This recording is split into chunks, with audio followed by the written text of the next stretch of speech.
آپ کبھی وہ دن نہیں بھولتے جب آپ کی زندگی ہمیشہ کے لیے بدل جاتی ہے؟ جب میں زمین پر پڑی تھی چوٹوں سے بھری ہوئی، کہتی ہیں، میرے ذہن میں صرف ایک ہی سوال تھا، کیا یہ واقعی میرے ساتھ ہو رہا ہے؟ بتاتی ہیں کہ یہ کہانی ہے اس حملے کی جس نے نہ صرف جسمانی طور پر بلکہ روحانی طور پر بھی میری زندگی بدل دی، اور جو کچھ اس کے بعد ہوا وہ میری سوچ سے بھی باہر تھا۔ یہ ایک عام دن تھا، میں چھوٹے سے فلیٹ میں تھی، 18 سال کی تھی اور اکیلی رہ رہی تھی، لیکن اس رات سب کچھ بدل گیا۔ کچھ بدماش لوگوں نے میرے گھر میں گھس کر مجھ پر حملہ کیا۔ انہوں نے مجھے بری طرح پیٹا، میری گاڑی، پیسے سب کچھ لے گئے اور سب سے بڑھ کر میرا سکون۔ میں خوف زدہ ہو کر اپنی ایک مسلمان دوست کے پاس گئی جس نے مجھے اپنے گھر میں پناہ دی، اور یہی وہ لمحہ تھا جہاں سے میرے نئے روحانی سفر کا آغاز ہوا۔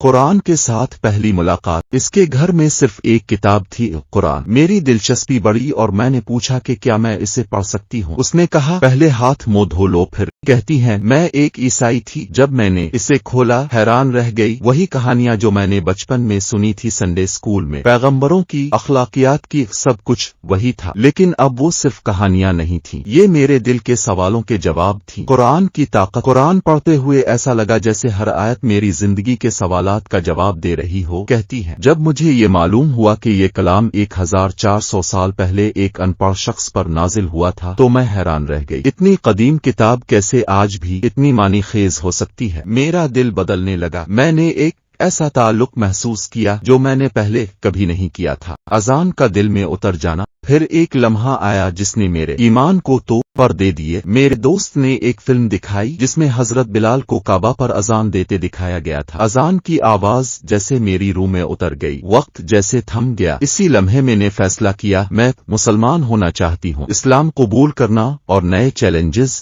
اسلام قبول کرنا تو آسان تھا، لیکن اپنے خاندان کو بتانا۔ میرے والدین کو یہ چیز شروعات میں تو بری لگی، لیکن جب انہوں نے دیکھا کہ اسلام نے مجھے کتنا پرسکون اور سمجھدار، رحمدل، نرم اور ایک اچھا انسان بنایا تو وہ سمجھ گئے کہ یہ میرے لیے ٹھیک ہی ہے۔ الحمدللہ، میں نے پہلا ٹیسٹ ہی کامیابی سے پاس کر لیا۔ نتیجہ، حقیقی تبدیلی۔ اب جب میں پیچھے مڑ کر دیکھتی ہوں تو مجھے احساس ہوتا ہے کہ وہ حملہ میرے لیے رحمت تھا۔ اس نے مجھے میرے خوف، میرے عقائد کا سامنا کرنے پر مجبور کیا اور آخرکار اسلام کی طرف ہدایت دی۔ جو رات میری زندگی کی بدترین رات لگ رہی تھی وہی میری خوبصورت روحانی سفر کا آغاز بن گئی۔ اگر اب بھی مشکلات کا سامنا کر رہے ہیں تو یاد رکھیں، کبھی کبھی مشکلات ہی ہمیں روشنی کی طرف لے جاتی ہیں۔ بہت خوبصورت میسج کہ ہمیں اپنی سوچ کو بڑا کرنے کی ضرورت ہے، ان اختلافات، تعصبات سے نکل کر ایک ہونے کی ضرورت ہے، ایک امت بننے کی ضرورت ہے۔